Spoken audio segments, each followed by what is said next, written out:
Oh.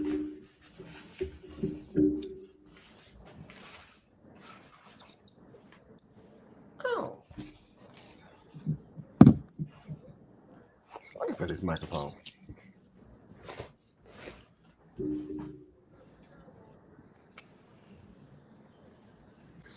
Oh, shit.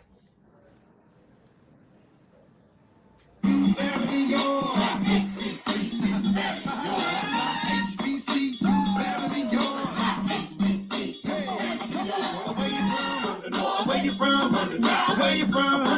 Where you from? HBCU Man Cave.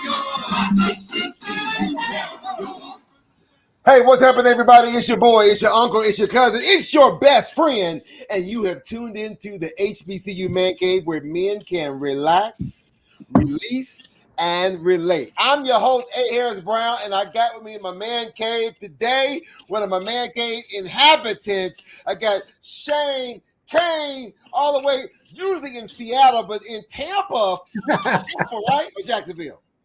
Oh, Tampa. Tampa, Florida. Let's go. Bum, bum, bum, bum. Listen, before I introduce my guest, ladies and gentlemen, you are watching. Today's show is about, we're diving into a topic that hits close to home for many of us, and it's the returning to campus, especially for homecoming. You know, balancing nostalgia and reality during homecoming. Now, this is all about the excitement and maybe a little bit of stress of reconnecting with our HBCU roots. Now, our guest for today, Devon Pruitt. Now, joining us is he a proud graduate of Xavier, not Xavier, but you better Xavier. say that. Let them know. Okay, let them know. You got to be schooled. You got to know how to say it. We don't say xylophone. Tell them. University of Louisiana. He's a financial advisor. Devon holds a Master of Science in Financial Planning from the University of Alabama and is a 40 under 40 recipient from his alma mater. When he's not helping clients achieve their financial dreams, he's actively volunteering, playing piano. Come on, playing the piano! Or engaging with his community in Meridian, Mississippi. Welcome to the cave, Devon. Thank you. I want to thank you all for having me on. I know I'm outside. I kind of double committed, but I wanted to be a part of this experience, and I really appreciate you all for having me. I'm here to represent the big X, not the little one. Yes, Xavier University of Louisiana. So glad to be here. Awesome sauce. Now listen, ladies and gentlemen, we're going to jump right into it. So again, for those of you who are watching us on Facebook, Instagram, YouTube, you know what we always say. You got to leave us a comment in the chat. I'm about to go log into my Instagram right now so I can figure out what's happening, who's out here watching. You know, thank you to all of our sisters who watch us faithfully every week. Shout out real quick. I was watching the HBCU rundown this week with the students, and they had Uncle Keith on the show this week, so it was really hard to see him on the show. But anyway, listen, today is all about that mix of joy and maybe a little anxiety we feel returning for homecoming. Now, many of us look forward to reconnecting with our old friends, but might also feel some kind of pressure, maybe a bit of imposter syndrome. Now, we've talked about that before here on the show. Seeing where everyone else is now. Now let's talk about the impact of returning to homecoming events and why it brings up so many feelings. Now, study shows that 70% of people experience nostalgia at reunions and similar events. It's natural to reflect on the good times and connect with the past. But here's the flip side. Nearly half of us admit to feeling a certain kind of anxiety about wherever we are, and if we've hit those milestones we expect it to reach by the time we get back to our 10-year, our 15-year, our 20-year class reunion. Are you where you want to be?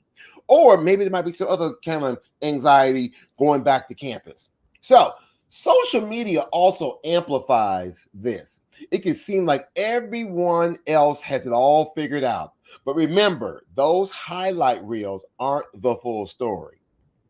It's easy to let comparison lead to self-imposed stress, but the real measure of success is where you are in your own journey. Now, self-imposed pressure, a lot of what we feel comes from our own high expectations. Now, societal expectations, seeing others' highlights can sometimes make us feel less than. And then managing the experience. Today, we'll explore how to approach homecoming with positivity and pride for who we are now. Now, let's chop it up and unpack this today. Brothers, y'all ready? Let's go. Let's do it.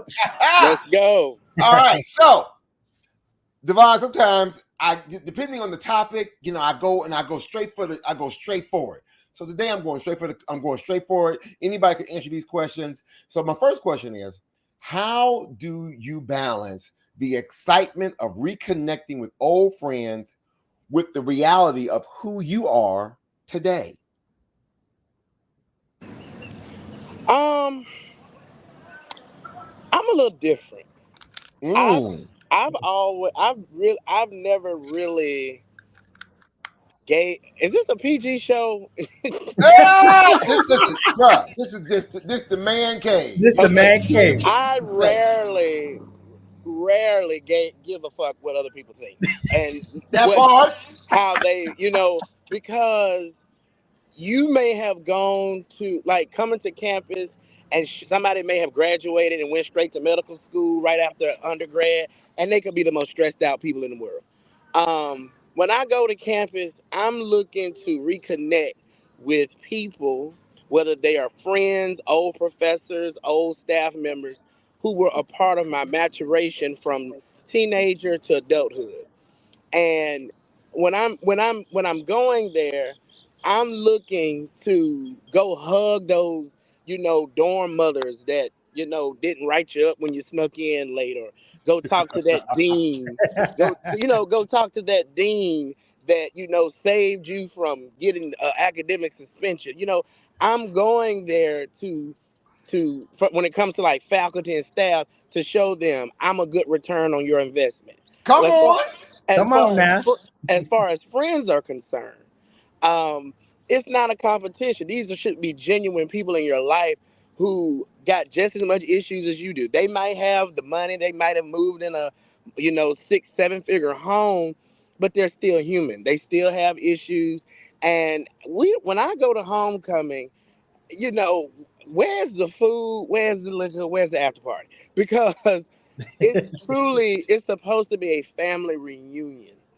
And these are supposed to be people who are who you are. So when I go and I'm juggling, I'm trying to get to see everybody in these 3 or 4 days that I'm in New Orleans. I've never really experienced, an issue where I was afraid to go or felt not worthy to go. That's just never been my story, but I have heard repeatedly other people have some of those experiences. Okay. Shane, what about you?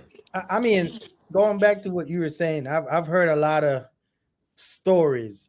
For me, it's going back and having fun. It is going back and just seeing people who you haven't seen in 10, 15 years. It's not like a competition. You know what I'm saying? It's just having fun, seeing where you at, what's going on. I wrote something down here and I said, balancing the excitement of reconnecting with old friends and reliving memories with the reality of who you are today, and which involves embracing both the past and the present. So while you reminiscing on hard, warming stuff, you still have to acknowledge personal growth, values, priorities. All of those are going to be shifted. Okay. You know what I'm saying? So with that being said, it's essential to appreciate and share experience, but also communicate on current perspective and boundaries. You know what I'm saying? Because you all grown. You graduated, you move on over here. Somebody's doing this, somebody's doing that, and it's just like, hey, when we come together, let's just have a good time. It's not a competition. Okay. Now listen, a recent study by Psychology Today survey revealed that 60% of people feel more satisfied at reunions and homecomings when they focus on relationships rather than accomplishments. because those accomplishments gonna get in your way. And you know, and if you get to comparing yourself to somebody else, that's gonna wear you out and bring you down. I love what Devon said. He said, "Listen, I'm gonna find out where the food is." Brother said, "Where is the good gumbo that Sister Maddie used to make back when I was back in school? Where the party at? Yeah, where the party at? For real. You know, where is the good liquor? Yeah. You know, Yeah. Ain't nobody got time for it. I'm trying to find all the eating spots I used to that got put this weight on me now. I don't care if you got yeah. Have you ever felt, any of you ever felt the pressure? I mean, it sounds like you didn't, but maybe you know somebody else. Ever felt the pressure to prove something when you return for homecoming? I've personally never felt the pressure of proving, but I've seen people who crack under that pressure. Ooh, Like, let's unpack that. Oh man, I'm going back to this reunion or homecoming. I'm not where I'm supposed to be. You get there, you meet one of your close friends that you used to be close with in college. You know, you lost communication, you lost touch over the years. She's a lawyer, he's a lawyer, or whatever the case may be. And you're there like, oh shoot, I don't think I need to be here. You know, that feeling, that pressure. I'm not where I'm supposed to be at, but my best friend of, you know, in college is way further than I should. And I was the bright one in college. I was this, I was that. So you crack under that pressure, and sometimes you lose it. You lose it. I will say I haven't experienced that, but I do have some classmates who have not been back to homecoming since we graduated because they were too busy worried about what people were going to think about themselves because they hadn't arrived or gotten to where they wanted to be professionally, or they went through some challenges with life, because life be happening. Life happens. Life be lifing. Exactly. And so they were like, well, I got to get myself together before I come to homecoming. I said, well, if you do that, that may never happen. Sure won't. I remember I went to one homecoming, and this is not to throw. This is I'm not trying to sound superficial, but it's statistically true. Xavier is statistically known for producing a leading number of Black doctors, pharmacists, PhDs. So when I looked at my inner friend circle, just the nuclear group that I hung out with, one is a study is in prime as oncology residency. One is a chemist, has a PhD in chemistry. Several form like all of these people have doctors. And I remember coming one year, and my best friend was like, "Yeah, what's up with you and your doctorate?" Like he called me a basic bitch. It was a joke. It was a joke. It was a joke. And of course, they weren't literally like, "Where's your doctorate?" And I'm not gonna lie. You know, I was like, okay, I see what y'all doing. But at the same time, we have to get out of this phase of a person's career or income defines success. There are billionaires or millionaires who aren't where they're supposed to be. They may have the income, but are they truly fulfilling their purpose? How many people went through all of those, got those degrees and got that job because their parents pushed them or because they wanted to earn a living, but they're not making a life? And so I think the metrics have to change. And for me, again, those are not the matrices that I use to govern where I'm supposed to. I'm where I'm supposed to be because my faith values say that things are already aligned, and before I was born, everything that was It was destined to be destined. in my life Yep. is happening. So whether I go at 25 to buy a home, or if I go, at 40, because that friend that bought their first home and was married at 25, they're divorced at 32 with a bankruptcy. They're divorced at 32 with their bankruptcy. You see this glamorous wedding, in your 20s. When you get out of college, you go to a lot of weddings in your 20s and your 30s. Them people ain't together. They're not together. So, I mean, you just we got to change what we measure. The measuring stick. Yeah, got to do Yep. that. Mhm. Now, again, so I'm glad you shared that because self-imposed pressure is common. Studies have shown, studies show we often feel more pressure to prove ourselves during reunions or similar events. This often stems from social media culture, where 62% of people admit that they compare themselves to others' achievements online, amplifying feelings of inadequacy. Now, here's a strategy that people can actually use: shift the narrative by setting self compassion goals rather than accomplishment goals. Remind yourself that everyone's timeline is different. I like what you said to Devon. He's like, yeah, okay, I hear you about the doctorate. Okay, but my timeline is not your timeline. Yeah. What you manifest is not what I manifest on my side of the street. And it's okay. The goal when we go back is to celebrate each other and what you where you have accomplished in your journey and not to prove anything. May I say this though? Please. I love our HBCUs, our institutions. I think American education in general is responsible for this whole conversation because we go to school with this premise that it is supposed to give us a job, and a good, quote unquote, a good job makes us successful. And I know I love my alma mater. Oh my goodness, I love it. But there was pressure from professors, just the culture of the school, that okay, you're gonna get this bachelor's degree, but that's the new high school diploma. So what's your next phase? And I think just education in general, from kindergarten to on up. I think a lot of our institutions bear a lot of that because when we go to campus and you're on campus, what do they like to do? They like to highlight successful alumni. Most Mhm. HBCUs are going to have on their website a list and photos of quote unquote successful alumni.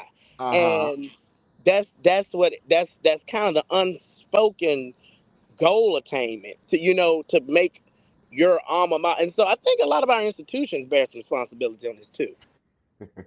Speaking of alumni, what advice would you give alumni who feel conflicted about attending homecoming because of their mental health? They not like they may like I ain't there mentally. I can't do it. It's too much stress.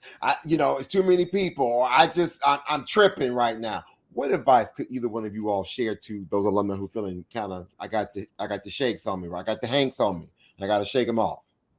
I personally think if you have a close or good friend, right? That you find genuine, like you have a genuine connection, and you and that person vibe so much, and that person can say, hey, just come back, you're missing something. I know you're under the pressure, you don't want to go, you don't want to do this, you want to do that. I think if you come back, you will relive some of that glory memories, right, that you had, that can maybe boost you to another level. Maybe you need to see where you're coming from. You had such a great time, at homecoming when we were going for 3 years, 4 years. You in this little funk right now. Maybe you just need to relive just a little bit. Shake it off. Shake off Okay. something. Just go relive a little bit so you can have that. You know what? I can do it. I can do what I'm set out to do. I see the people. I feel the community. Just the environment itself will just kind of propel you. Okay. Devon, what you got? I What agree with advice? that. Sometimes just being in that environment, going back to those roots, can invigorate you and motivate you. But ultimately, two things are at play. There might actually be some mental health concerns, and you Mhm. just might be not at a good state. You might have imposter syndrome. You might be going through some professional anxiety, and so mental health. If it's a mental health issue, if this is chronic, you do want to get that addressed because this could be kind of a microcosm of something bigger.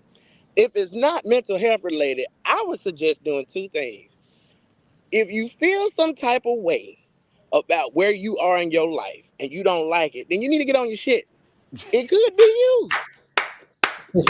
You might just need to You get got on to your get your shit. stuff together. You might just need it could be. I identify as Christian. I'm a faith person. To me, it could be your inner man, that spirit man saying, you need to get on your shit. Yeah. And it's nothing nobody else is doing. It could just be you. It could be just n- life telling you need to get on your shit. But ultimately, I mean, when I go to homecoming, I remember the last one I went to. We did a boat ride, and I remember a guy that was on this boat. He was plastered. I'm talking about Buddy went through several daiquiris. He was an anesthesiologist. He was an anesthesiologist.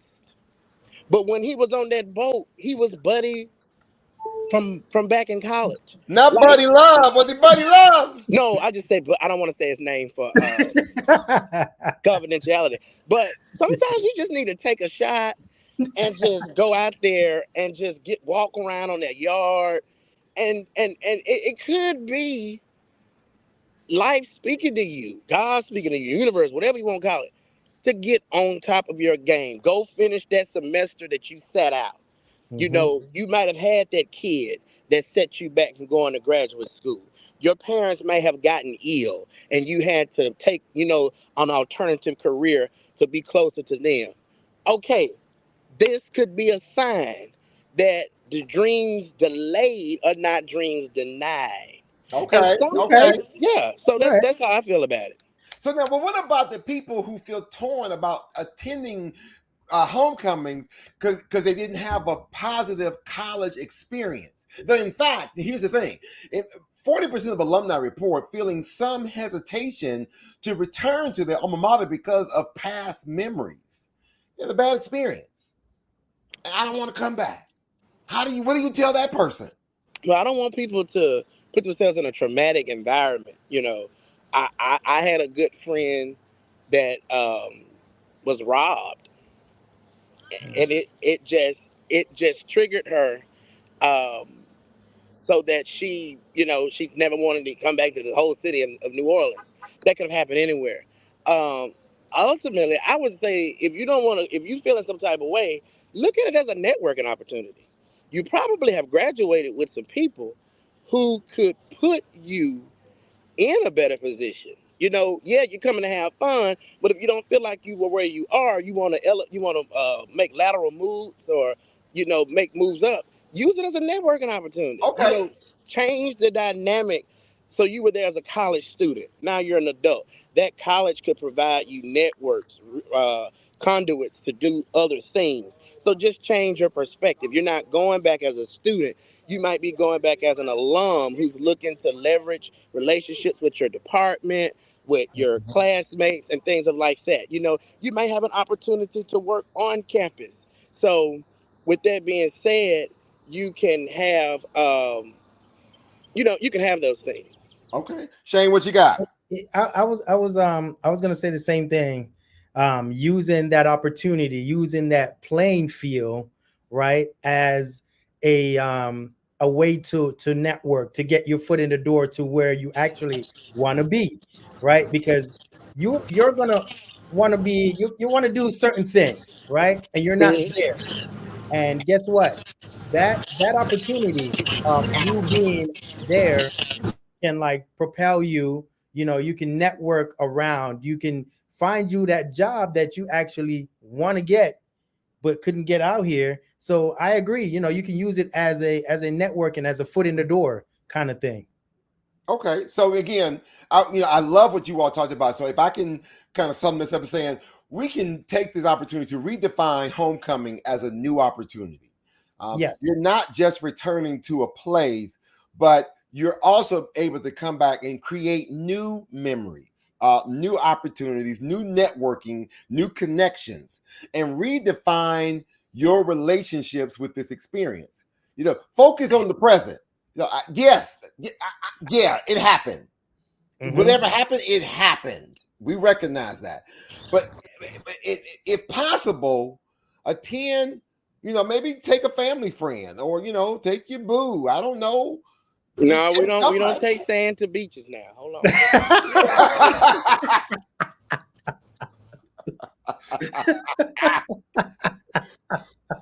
But I don't know. Take somebody if you can. If it's safe. I mean, remember, you're not going back as an 18, 19-year-old, right? You going back as a 30 plus or a 40 plus. So at this time, your maturity is, it should be, I'm not going to say it is, but should be of like, hey, I'm going back as a grown person and I'm looking to network. I'm looking to get some individual in my corner. Let me get some ideas. I have a lot of ideas. I have a lot of this. And you just want to just walk around and network and find those people, who can, guide you in that direction. So you're not going back as an 18, 19, 20-year old who just drinking and having fun, and now you're going back as a mature person looking to take your life to the next level. And I'm also going to just share that if by chance you are having any kind of anxiety or just some concerns about just being in the space, create an exit strategy. So before it gets overwhelming, I sometimes use it from example, like when I go to, when I'm doing a theater production, I go to rehearsal to leave because I want to not hurry up. I want to get in, do what I got to do, and leave. So get there, get to the homecoming experience. Know that, okay, I'm gonna go in, I'm gonna go to the vendors, and I'm out, or I'm gonna go straight to the game, see the halftime, and I'm out. If you know that getting on the cruise when you go to New Orleans ain't the thing for you because you own that boat, and you know that if it takes off, you own the Mississippi, and you're gonna be on that boat ride for 2-3 hours. And if that ain't your thing, then don't get on the boat. And you know what? They have, I'm sure most campuses are like this. There are some homecoming is not just a bunch of fun things. I think we a lot of times equate the game and the tailgating and the parties, but they have panels, luncheons, talks. I mean, even if you just went for educational purposes, to sit in on a panel, to, like, I know Xavier, they have these different receptions for like physician alumni, attorney alumni, educate, like different professionals. They have luncheons and brunches. And I mean, at the same time, like, if you have a business, you might go sell your stuff or market your business to these people, because that's the opportunity. Like, it really is. I think that, it we really just have to get out of this thing that, oh, they looking at me. You done picked up weight. It's natural. Metabolisms are Slow not as down. fast as you had children, honey. It is what it is. Like, if somebody is still the same size, they probably live in the gym, and that's okay. They live in the gym. I live at the restaurant. I love it. So, okay, I got another question for you. I want to provide some insight. So, again, over 70% of people experience imposter syndrome at some point, especially in situations where they feel they're being judged. I love it because you led me right into that, Devon. Seeing successful peers can trigger feelings of self-doubt, but it's essential to recognize that this is common. So here's the question. Is the excitement of homecoming sometimes mixed with feelings of comparison or imposter syndrome? And if so, how do you manage that? Okay, again, this ain't PG. This us talking, right? This us talking. It's us talking. A lot of them niggas be stunting. I'm for real. Like, a lot of them be like, I know people that's gonna go. We all gonna get that out. We gonna get our outfits together. You might buy you a couple of things off, Fashion Nova, whatever you. I mean, that's it. That should tell you my budget. But a lot of these people are stunting. A lot of these people are stunt. That car is leased. And it ain't leased because they trying to write off the mileage. It's leased because it's that's rented the for lower 2 payment days. than buying it. It's rented for 2 days for that. They might stay in a condo downtown, but it ain't furnished. Like, a lot. You have to sometimes realize that what you're seeing, just like what you said with social media. We live in a very plastic society. Very plastic, very Mm. polyester, very ingenuine. Like, and when you accept the fact, because here's how I know people be stunting. When I see you, I haven't seen you in 5, 10 years, and the first thing you got to talk about is what you own, what you do, what you make. I ain't coming for that. That's one thing that I think will really help people kind of separate that. A lot of those folks are stunning. Now there are some people that's got the bread and they doing it, and they can't help if their tank top is $200 because it's from Burberry somewhere. But at the same time, they trying to look good for you. They're trying So to impress you. yeah, they're really Yeah. putting on an act for you. They're on the stage. Cause Oh, okay. That's yeah, what's yeah. happening. I love it. Listen, I love your response and your candor. Shane, what you got? You want to add to that? It's funny you said that because I experienced that. All right. Now I love a person who can shop and do whatever you want to do, right? But some of these people are really on that, up here trying to, because who they're going to impress? They're trying to come to the homecoming to impress you, right? Not themselves. And you brought up the whole condo and no furniture. Trust me. I met one of my homeboys one time and he came back and he was like, yeah, I'm wearing the red disc and I'm wearing the suit and it's from, whatever company it's from and whatever. And he's driving this, I forgot what car he was driving. And I was like, man, you got that? He was like, oh, I'll tell you about it later. After the show, he said, man, I rented this for 2 days, bro. I had to come through and I had to look good. Oh my goodness. I said, so you just lie to everybody. You ain't lying to me. So you came back to impress everybody thinking, yeah, I'm that man. I'm that dude. You know what I'm saying? But you're really not because you pretended. Wow. Okay. Yeah, it happens. I listen, I appreciate that. But listen, I'm gonna go shopping regardless. Don't get it twisted. I'm gonna actually go shopping. Yeah, and you should. You should. Put that shit on. That's just what my classmates know. When I come, that's just Anthony. But that was Anthony back in college. Mm-hmm. So I'm gonna be the same now that I was then. Mm-hmm. So here's a question for you all. If you could give your younger self one piece of advice about returning to homecoming, what would it be? I would say don't try to impress nobody. Be your true, authentic self. I would tell myself that because I remember one year I went back. I'm like, all right, I'm gonna do this. I'm gonna be like the dude that I just talked about. Why?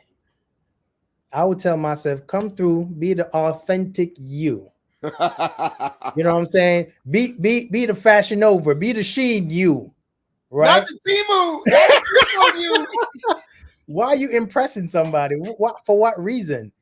Because guess what? You live in that idea that you're that guy, and then somebody's gonna turn around, your best friend or whoever, or one of your close friend that was in college, and could turn around, hey man, can you help me with this? I'm really struggling, whatever. And guess what? You can't deliver because you're not that dude. Okay. Devon, what you gonna tell your younger self? I would tell my younger that part, just be your genuine self. But I also would tell my younger self, when you come back to homecoming, don't just come back here and eat up these folks' food, drink up their drink, and don't make a contribution. Ooh, okay. Financial Come contribution. on. Even if you give your university $25, that's the best you can do. Give them folks some money. Mm-hmm. That's one thing I would tell myself. When I was getting out of college, just going back just for the partying. And even if you don't feel like giving it to the school, you have your quirks about the school. You don't want to give it to them, whatever. But there's a kid in your dorm room that you can go knock on their door randomly and hand them $20. Yes, you can. You can go to that office assistant that really looked out for you, that comforted you. Maybe when you got some bad news from home, and go take her out to lunch. Find a way to ask your department chair, can I just come in and just say hey for 3 minutes and just give some advice? Do more to give back than just coming to just have fun, just to have a party. I would tell myself that, because that creates meaningful relationships. It makes the homecoming more fulfilled. And I didn't realize the value of that until I've gotten a little older. That's one thing I would do than just coming back. Hey, we finna go back. We finna go to the daiquiri shop and all that. That's great. But also realize that institution needs to be there for the next 50 years, for the next 100 years, okay? I'm a huge Alabama fan. I'm an University of Alabama alumnus with my master's degree. But at the same time, they don't have to go out here and fight like a dog to keep the lights on, like a Bethune, like a Xavier, like a Dillard. And because their alumni give. They need, and we need to start that culture young. And so that's something that I would really impress upon my younger self. Give back to this institution when you come to Xavier. Yes, I love that. I love that. And I go back and I remember the time during the pandemic. We ran a fundraising campaign for those 2 years during the pandemic, since we couldn't go to school, we couldn't go to homecomings, So every month, every week, through a HBCU, through a Facebook group on a Facebook group called the HBCU Alumni United, we actually encourage alumni. Like, listen, nobody going to homecoming. At least you could do is put 5 on it. On somebody and give to somebody else's school, because we all could use it. I think we raised close to $300,000 in 2 years to help support all of these HBCUs. Everybody, I think that year I gave every school got some money out of me. Every school, so I do make sure that Thank you. Yeah, Xavier got some money. Virginia University of Lynchburg got my money. It. Oh yeah, you already know. Oh yeah, everybody got my money. So I think I would tell my younger self, you don't have to make a big production about that you're on campus. Just connect with the people who you connected with. You don't have to go out of your way. So I think I found myself the first couple times going to homecoming, I was trying to find all the people, trying to impress the people who I really didn't know. And like, why? Exactly. Why? Let me just go and hang out with the people who I hang out with. If we had a small group, about 10 of us, then that's my group. That's my group. That's my clique. That's my family. That's what we ride or dies. We know where we gonna eat it, where we gonna drink it, where we gonna sit it at the game. What time we gonna move from the game. All that. When I move, you move. Just like that. Right. Just like that. Shout out. Let me just shout out to one brother. He claims he went to the best HBCU in the world because he went to Southern University. George Sanders. He is actually the CEO and owner of the Daily Gospel Network. He just left a comment, told me go ahead and rent that Lambo, bro. I ain't got Lambo money. And if I had Lambo money, you don't have it yet. I don't need that. Well, I don't need it, but if I had it, it's gonna stay in the garage. I'm not gonna drive it to Florida. Trust and believe. But we know how Florida drivers are. Yes, George Devon went to Xavier. So I want to let you know that. And I see my good friend Vernon over on Instagram. He said, yes, give that money. So to Vernon, I'm gonna ask you when the last time you gave to Bethune-Cookman. I'm coming for you. Let me have to call the school and check the roll, because I will. I will. I'll do it. I'll do it. All right. So listen. I also want to just share some advice. Growth isn't just about the career or material success. Real success is in how you live, learn, and love along the way. So that's something that you could just share with your younger self. Live, learn, and love along the way. If you can find this type of perspective, you can find this can provide you with some relief from the societal expectations. Because the society is going to think that we should be a certain place in our lives. But life may say, nope, I got something else planned for you. And that's okay. Life may say, no, I want you to go this way instead. So we can't live to everybody else's expectations. You know, live to yours. All right. I know. Listen, we got a few more minutes because I know Devon got to get back to the. You know, he had a cookout or something. We didn't see the sunset. I know. We seen the lights coming back up. We his background is.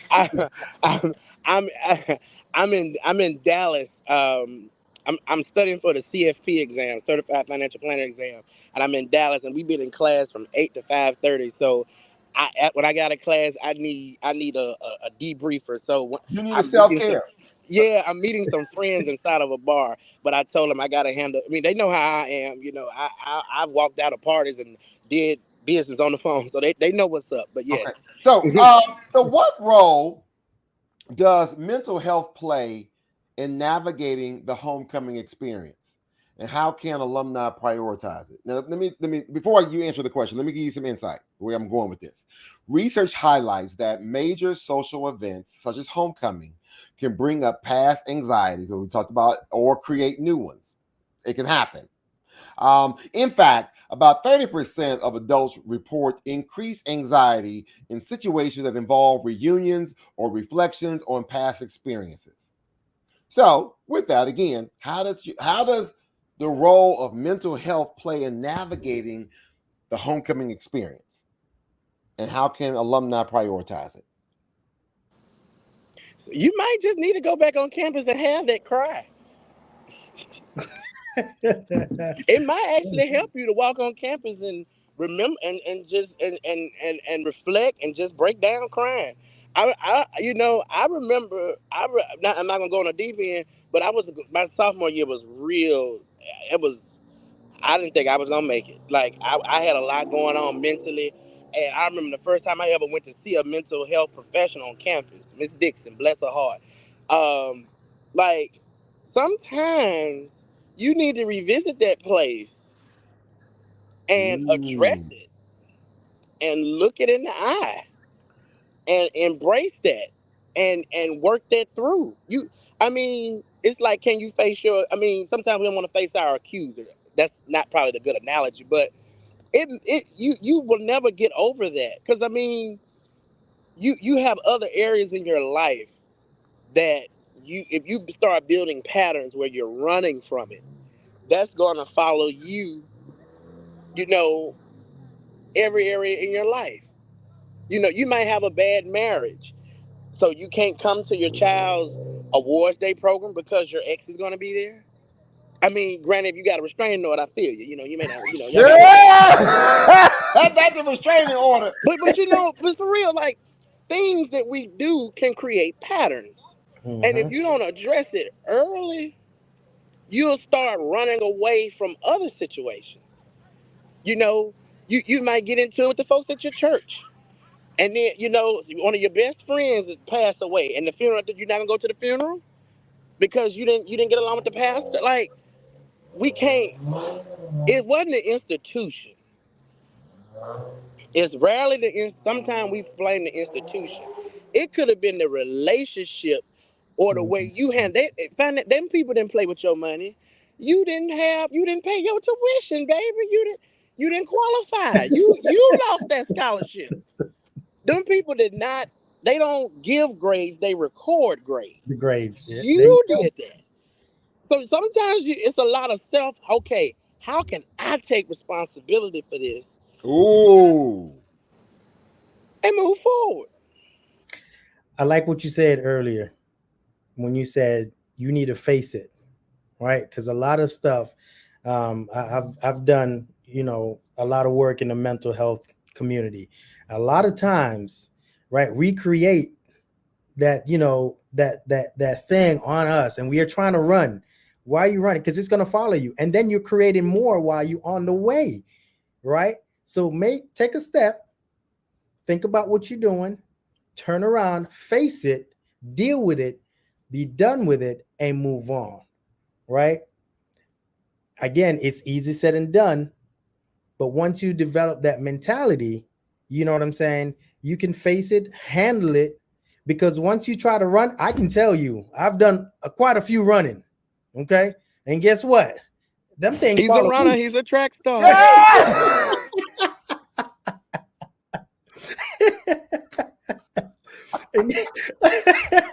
And guess what? That same problem followed me while I created more.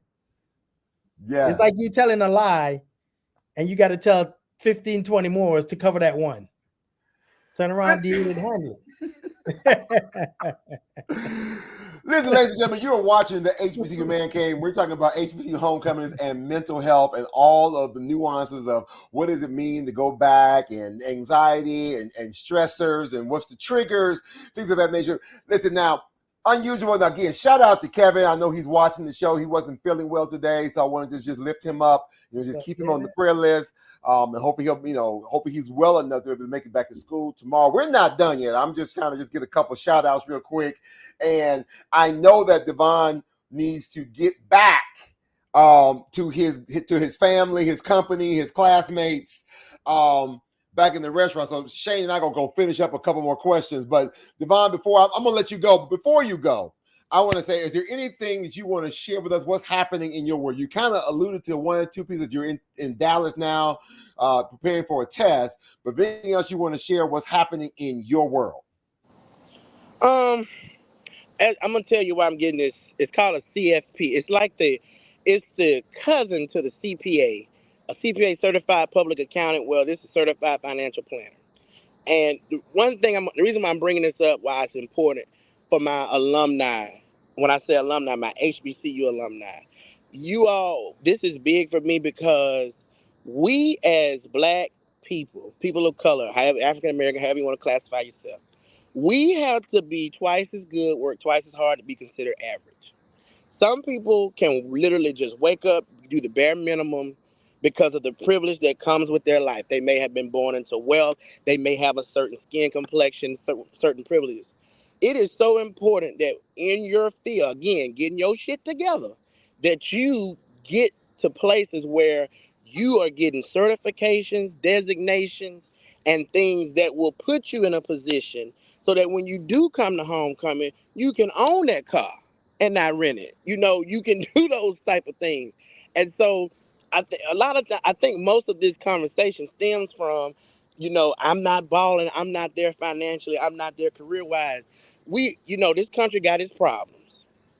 This country got its problems, honey. But it's just like a dysfunctional family. Uh-huh. Okay? We still gotta have Thanksgiving. We still gotta have these reunions. And you don't want to be that family member that only show up when it's a funeral. So the idea is really work on who you are.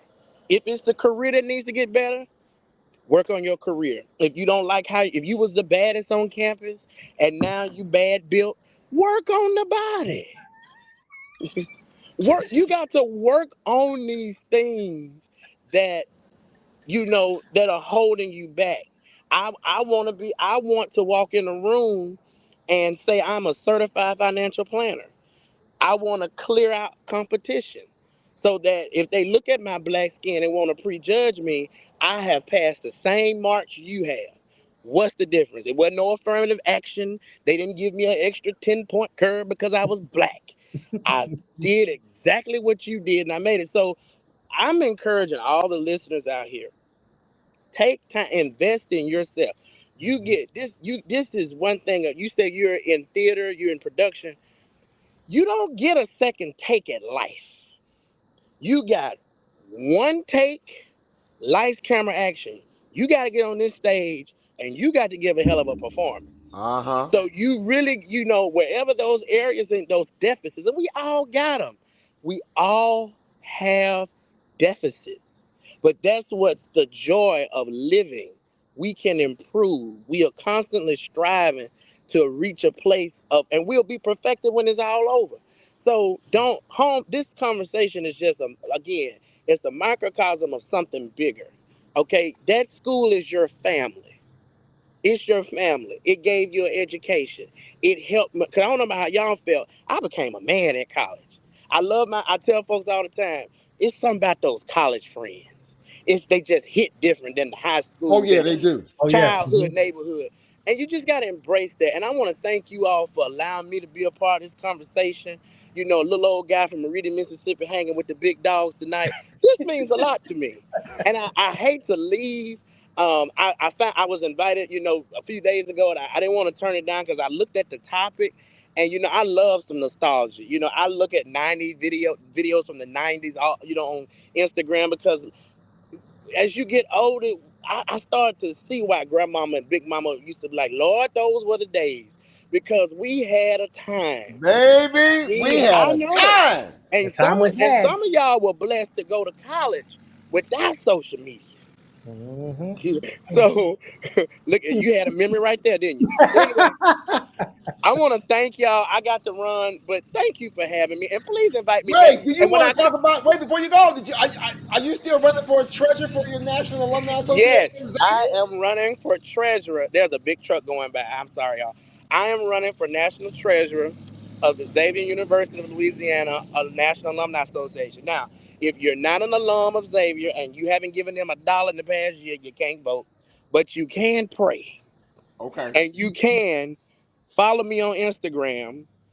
Capitalize the V. Spell that out. CAPITALIZETHEV. The V in my name is capitalized, so capitalize the V. Share my flyer. Share my flyer. I'm running for that. That would mean a lot to me. I appreciate y'all so much. All I right, got you, Devon, brother. I'm thank gonna you so share it. very much, brother. Take care, y'all. All right. All right. So to everyone else who's watching us right now, I do want to go back to the comments. I saw people, Stacey Mills in 2012 just said, I guess she was, as Devon was preaching, she was like, yes, sir. If anyone's watching, I would love to know if you would share in the comments so we can be able to read out loud. What would you tell your younger self? What piece of advice would you share about returning for homecoming? If you could give your younger self one piece of advice about returning to homecoming, what would it be? Now, also, Shane, we talked about this a little bit last week. We were talking about what the topic was going to be. And I also shared that, I think I had a self-imposed anxiety when I went back to homecoming one time because like some life happens. And, I'm a member of Alpha Phi Alpha Fraternity Incorporated, right? Yeah. But I did not become a member of the fraternity in my undergraduate years. I joined in 1999. And I had a little anxiety about going back to school. When I went back to homecoming, was I going to be received? How I was going to be, how was I going to engage with the Delta Beta chapter at Bethune-Cookman? And I was a little nervous. I don't know why. I just were you nervous because you didn't join undergrad, or you? Yeah, I was, and I just thought they were going to look at me differently or treat me. I mean, I was well established here in Cleveland, in our Midwest region, in our district of Ohio, all these things. But then it's like when I went back to 640 2nd Avenue. That's the address I knew. That's I knew. They got some old long something else, 640 2nd Ave. I was a little nervous. I had the shakes a little bit. But when I got there and ran into a couple of the brothers, it was really like this whole family of embracing me like, bruh, it took you long enough. Welcome into the fold. Okay. It was just a whole different dynamic. So those brothers made you feel the way that you wanted to feel and needed to feel, right? Because it's a family. Yes. Right. So you coming with that nervous and you're like, oh man, I'm not gonna be accepted. And you're working up your blood pressure. Oh yeah. Your mental state is kind of getting shot at this point in time because you don't know what's gonna happen. And and it's good to have those people that can just pull you and say, hey, it's about time. Welcome, brother. Let's go have fun. Right. And that's so now they don't treat me any different. Yep. If you had joined undergrad or if it doesn't matter because you're in. You're in. I got a chapter t-shirt. They was like, oh no, bro, you got to get one of these shirts. Yeah. Bro, no, you get one of these shirts. When I go back now, it's like the undergrad chapter like, here come one of the old head. Like, they look at me as an old head. Oh my God. I've been in the game 25 years now, but now I'm considered an old head. To Gemma 42, is this recorded? Yes, it is, Gemma. You can find us on our Facebook and our YouTube pages, so you can find the links in the description, because I know you're watching on Instagram, so you can go back and watch the full show in its entirety, and then you can go catch some of our other shows. So now, my other question for you, Shane, is, as we are, wrapping, I do have another question. So now, and this is also for the people who are watching, I see Monique Robinson from San Antonio is watching. She's a Wilberforce University graduate. And so she says homecoming is different. Is that the advice you would give to your younger self, Monique? I'm just wondering. So, again, this is for Monique, or it's for anyone who's watching us. Capitalize the V. Enjoys you all. Thank you, brother. I appreciate that. So here's another question for you all. Do you all feel more connected to your university community as an alum now, or has that experience created a sense of distance?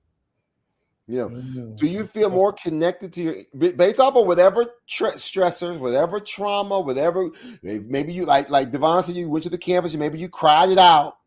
Let me give you some insight. Let me give you some background. Okay. Alumni often report a mix of feelings, connection and distant, when returning to their alma mater.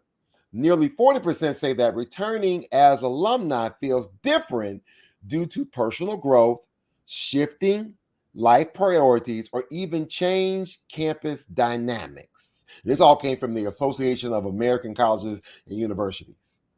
So, do you feel more connected to your university community as an alum now?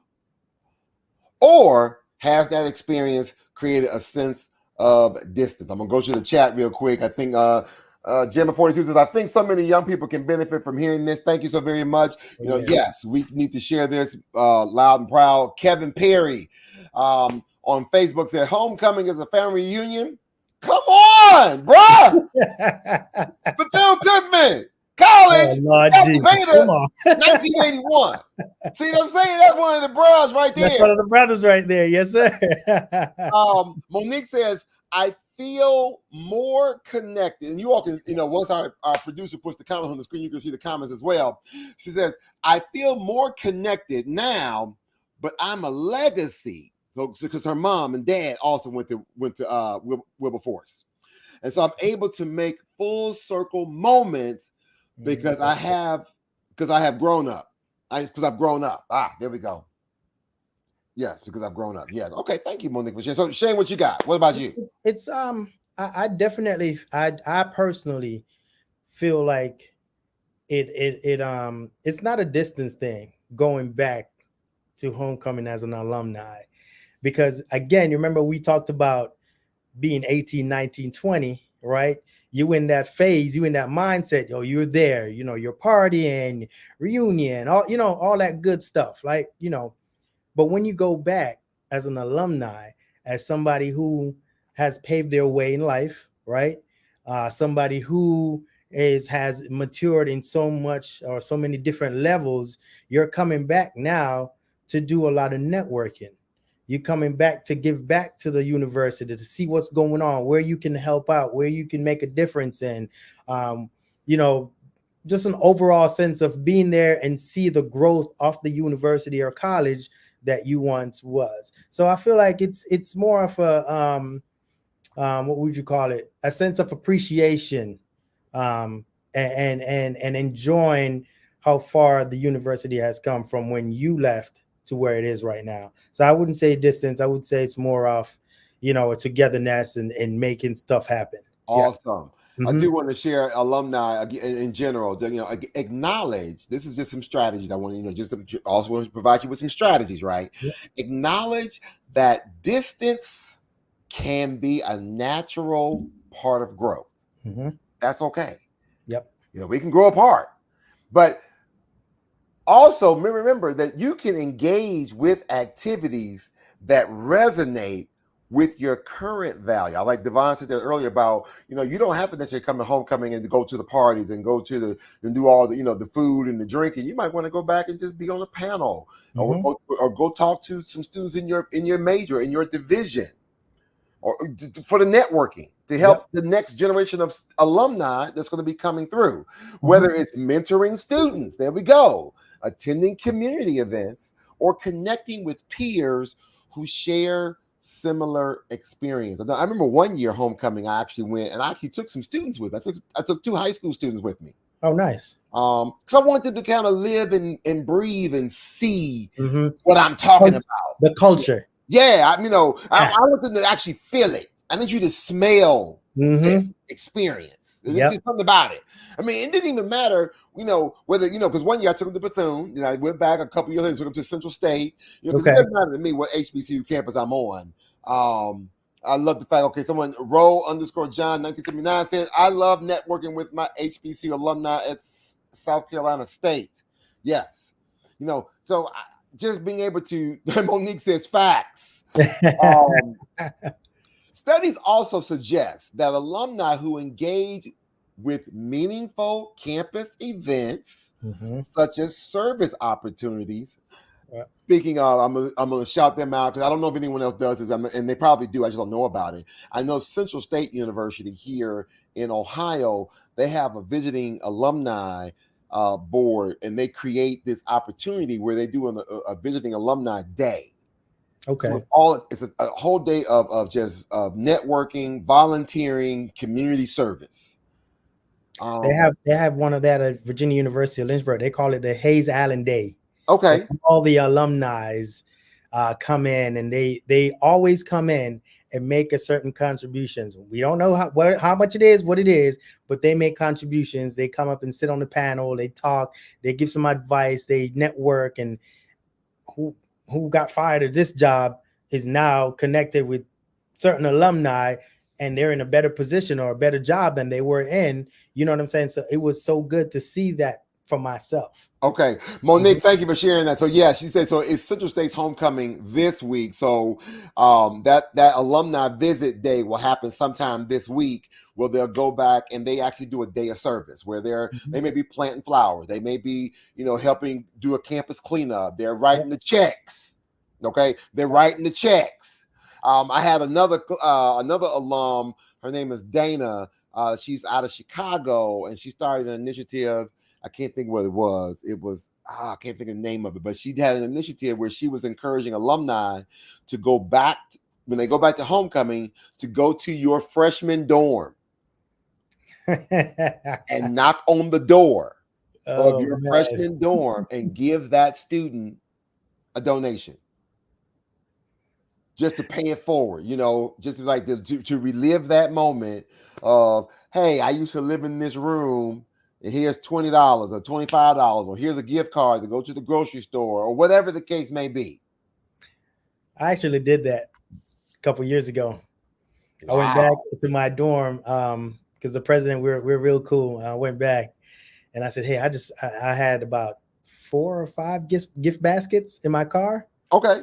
And I went back, and I know from my freshman to my sophomore year, I kind of moved from one dorm to the next, because as you go up in upper class, then you move around. So what I did, I knocked on the door, and this young lady came out the door, and I said, how you doing? I'm doing fine. I said, this used to be my dorm. Here's a gift basket. And she was so happy. And we kind of talked about my freshman year and how she's surviving, what can I do to make her day better? What can the university do for you? And she had nothing really bad to say. It was just more of, I would like to have this or like to have that. And guess what? We brought it to the president's attention, and it was taken care of. So it's these kinds of experiences where it can help alumni have a greater connection and a sense of purpose in your role as an alum, rather than focusing on any past experiences that may have made it uncomfortable for you at that time. So again, creating those new memories. Yep. Listen, we ain't gonna hold you. I just want to get the last few things out. I know the fact, bruh, what's happening in your world? Man, listen, right now I am, you already know, I'm still studying to get my doctorate, but I'm over here doing some certificates, trying to pad the stats, so to speak. So once I exit, the military, then, I'll be what you call, they're going to be fighting over me. Yeah. Because I need, You'll be in demand. I'm here for it. I need a certain job. Okay. And I need to make that bread on top of what I'm making. Okay. Because I need to live comfortable. Because me, I like to travel. You already know. So I'm I'm patting the stats right now. So that's what's going on right now. What about you? Listen, so for me, I'm washing clothes because I'm packing my bags. I'm going to Savannah. Oh God. On the road again? Like, he just got back. Like, yeah, I'm on my way to Savannah. I got it's work related this time. It's work related. Okay. So it's a family engagement conference. How to, how to engage families more in the school system, things of that nature. But while I'm in Savannah, I do want to see if I can make my way over to Savannah State University. Savannah State, yeah. Yes, so I could be able to go get me a T-shirt or something. There we go. Take me a picture so I can say I was there. I was there. So yeah, other than that, everything else is good, man. Out here on the campaign trail. Out here still kissing babies, shaking hands, networking, and letting people know about this issue 49. President work.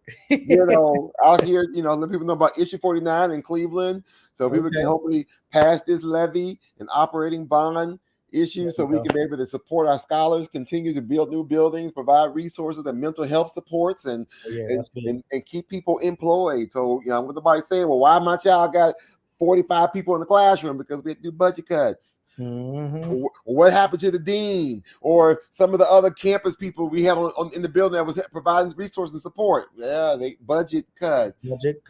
So it's a thing. So, listen, so today, ladies and gentlemen, we took a deep dive into the heart of today's conversation about the excitement and challenges of homecoming and mental health. And it's clear that finding a balance between nostalgia and reality is something that many of us experience. And as we're talking about homecoming, listen, as we're talking about homecoming and the excitement of going back to reconnect, I know a lot of us are already planning to make that trip and ready to relive those memories and create new ones. So let's be honest, finding the right spot to stay is key for a weekend like this. So here's a tip for those of you getting ready to make your own homecoming reservations. HBC Hotels has you covered. Now, when you book through HBCUHotels.com, you're not only securing a great rate, but you're also giving back. A portion of every booking goes directly towards scholarships for HBCU-bound students and helping them start their own journeys. And one day, they can make their own homecoming memories. So, if you haven't booked your hotel reservations yet for homecoming or even for any classics, I suggest you go to HBCUHotels.com and find a spot near your campus, save a little money, and support the next generation of HBCU alumni. After all, homecoming is all about community, right? So let's keep it going for the next future. He's like, where are you going with this problem? Where did this come from? You see me over here shaking those. Okay.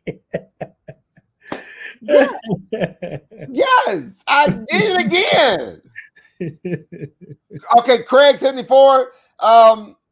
AED said Tuskegee Institute pride of the swift growing South. I see you, 600 students per year. All right, shout out to Tuskegee and Mother Tuskegee. All right, so I'm trying to read any more comments. I'm trying to see if there's any more comments. I don't see any more comments coming through. All right, so listen. Shane and I would like to extend our deepest thanks again to Devon Pruitt for bringing his perspective and insights to the table today. Again, today we tackled a blend of excitement and self-reflection that comes with returning to homecoming as alumni. Shout out to Norfolk State University. Behold the green and gold. Okay. See, On the that golden university, the Tuskegee bad Airmen. university. Okay. I Norfolk see. State. Oh yeah. I see you out here. I was stationed down there in Virginia. And you know I had to be down there on Norfolk State. So, we hope you're leaving today's conversation with a little bit more clarity, a bit more confidence, and a sense of pride of who you are now. Homecoming is a chance to reconnect, but it's also a reminder of the journey that we've all traveled. Whether you're dealing with feelings of compassion, nostalgia, or just working to stay grounded, remember to celebrate your unique path. Reframe any self-imposed pressures and lean into the joy of reconnection, knowing that every step you've taken is a part of what makes you who you are today. Now, if you're looking for some strategies to manage these feelings, I have a couple of solid resources that you can research. One is from the American Psychological Association on managing self-imposed pressure and compassion. And another is from the Mental Health America about handling imposter syndrome in social settings. Now, these two resources offer you insights into why we feel the way we do and how to approach these moments with more peace and self-assurance. Now, the question is, how do I find these resources? Well, I'm going to tell you how you can find these resources. And, you can stay connected and receive resources like this. Or if you want to connect with Shane, Kevin, Devon, or myself, you have to subscribe to our newsletter. Yes, the HBCU Man Cave has a newsletter and is packed with weekly insights, episode highlights, and more tips tailored just for our HBCU Man Cave family. And Monique, this is a friend of mine. She calls us the He-Man Woman Haters Club because she's like, well, why can't women be on the show? You on the show. We put your name on the screen. She said, well, I want to start my own for the women. Look at it right now. She put a comment in the chat. Talk about it is. I don't want to hear that, Monique. Oh man, Monique. So check out the chat. We're going to either drop a link in the chat, or you can go into the description of our Instagram, Facebook, or our YouTube, and you'll see a link tree, and you'll be able to subscribe to the newsletter talking about, we need a women's circle. Listen, I don't have anything to do with an HBCU women's circle. That is not my lane. That is not my lane over here. Not my lane. The man cave over here. So, Shane, you got anything else you want to tell people before we get up out of here? No, man. Well, stay blessed, stay safe. If you live in Florida, the hurricane is coming this way to Florida. So if you're in Florida, man, all the HBCs in Florida, stay prayed up, get to high ground, and be safe out there. Right, because that goes to our Florida Memorial University in Miami, Bethune-Cookman University in Daytona Beach, Edward Waters University in Jacksonville, Florida, Florida A&M University in Tallahassee is like the main path. But I know that depending on which way the hurricane may want to turn, it might want to go Alabama way. Might want to go up East Coast, may want to go up Georgia. So them hurricanes, they just get them out of their own and go wherever they want to go. Yeah, that's true. So also thank you to Historically Black Sense for making this platform available. Historically Black Sense is the premier media platform dedicated to the culture of HBCUs and Black Greek letter organizations. Our goal is to share and create impactful, entertaining, and educational content that shows the impact of our prestigious HBCU institutions across the country. To learn more, visit hbcusense.com. As always, ladies and gentlemen, it's your boy, it's your uncle, it's your cousin, and it's your best friend. And you've been watching the HBCU Man Cave, where we come to relate, relax, and relieve. As Shane said, stay safe, be blessed, and focus. And we will see you next time in the cave.